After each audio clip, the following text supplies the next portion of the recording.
નમસ્કાર, આપ જોઈ રહ્યા છો નેશન પ્લસ ન્યૂઝ. હું છું આપની સાથે હેતલ ભગત. સુરતમાં નકલી આરસી બુક બનાવનાર 2 આરોપીઓની પોલીસે ધરપકડ કરીને વધુ કાર્યવાહી હાથ ધરી છે. સુરત ક્રાઇમ બ્રાન્ચમાં નકલી આરસી બુક બનાવવાની ફરિયાદ નોંધાઈ હતી. ક્રાઇમ બ્રાન્ચની ટીમે ફરિયાદીના આધારે તપાસ હાથ ધરી હતી. ક્રાઇમ બ્રાન્ચની ટીમે બાતમીના આધારે 2 વોન્ટેડ આરોપી નિલેશ ગાંધી અને હેમંત પટેલની ધરપકડ કરી હતી. નિલેશ ગાંધી ઉપર અગાઉ અડાજણ પોલીસ સ્ટેશનમાં ગુનો દાખલ થયો છે. તો નિલેશ ગાંધી આરટીઓમાં કામ કરે છે, જેને ખબર હતી આરસી બુક નકલી બની રહી છે.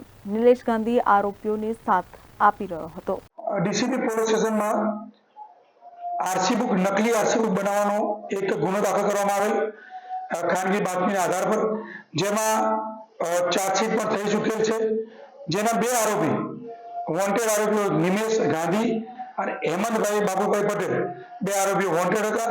જે ખાનગી બાતમીના આધાર પર બંને આરોપીઓને ક્રાઇમ બ્રાન્ચે ઝડપી લીધેલ છે. જેમાં નિમેશ ગાંધી જે આરોપી છે એના વિરુદ્ધમાં અગાઉ અડાજણ પોલીસ સ્ટેશનમાં એક ગુનો દાખલ કરવામાં આવેલ. આ જે નિમેશ ગાંધી છે છેલ્લા ઘણા વર્ષથી આરટીઓમાં આરસી બુક બનાવવાનું અને એજન્ટ તરીકે કામ કરે છે. જેને ખબર હતી કે આરસી બુક નકલી બનાવી રહ્યો, છતાં પણ આરોપીઓનો સાથ આપી અને આ રેકેટમાં નિમેશ ગાંધી સામેલ હતો. જે નિમેશ ગાંધીને પકડી પાડવામાં આવેલ છે.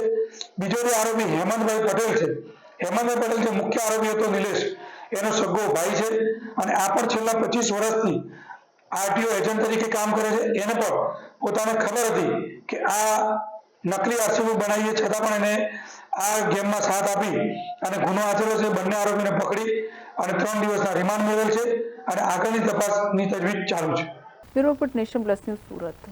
સમાચારોના સતત અપડેટ મેળવવા માટે અમારી નેશન પ્લસ ન્યૂઝની યુટ્યુબ ચેનલને સબસ્ક્રાઇબ કરો, બેલ આઇકન દબાવો અને જોડાયેલા રહો ફેસબુક, ઇન્સ્ટાગ્રામ અને ટ્વિટર પર.